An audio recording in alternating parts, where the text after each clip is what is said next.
Selanjutnya akan saya jawab pertanyaan dari Felicitas Nevi Andori. Bagaimana pemerataan hukum perdata di Indonesia? Nah, jadi hukum perdata menurut ilmu hukum sekarang ini dibagi menjadi 4 bagian, ya.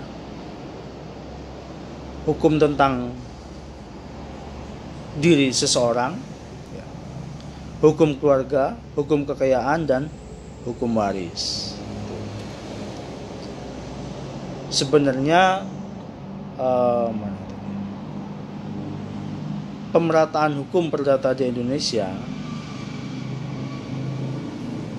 apa yang tercantum di dalam Kitab Undang-Undang Hukum Perdata itu berlaku bagi seluruh masyarakat di Indonesia tanpa terkecuali, gitu ya. Karena segala bentuk peraturan yang ada di Kitab Undang-Undang Hukum Perdata mengatur semua berkaitan dengan hak-hak privat seseorang, ya. Di sini mengatur misalnya tentang, ada di buku 1 itu tentang orang, kita bisa lihat ya. Buku 2 itu tentang benda, kebendaan. Jadi hal-hal yang bersifatnya kebendaan itu diatur di dalam buku 2. Kalau tentang orang tadi misalnya di sini tentang hukum keluarga, gitu ya. Yang ketiga tentang perikatan.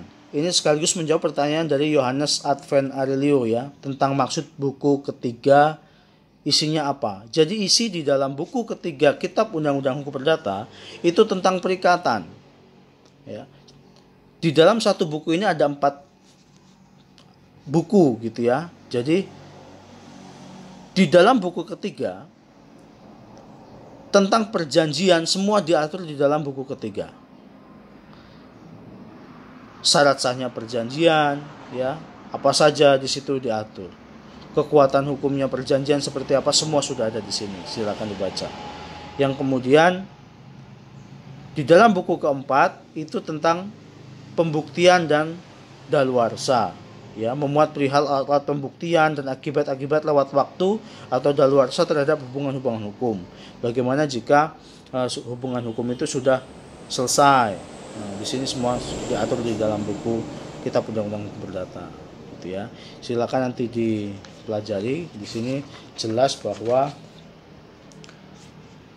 ada agar lebih memudahkan.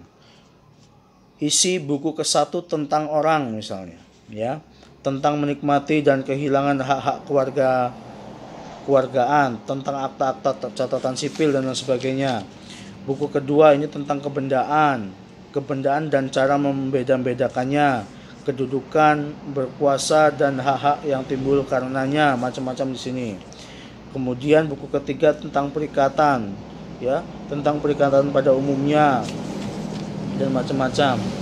Lalu buku keempat itu tentang pembuktian dan daluarsa, pembuktian pada umumnya, pembuktian dengan tulisan, pembuktian dengan saksi dan sebagainya, semua ada di sini.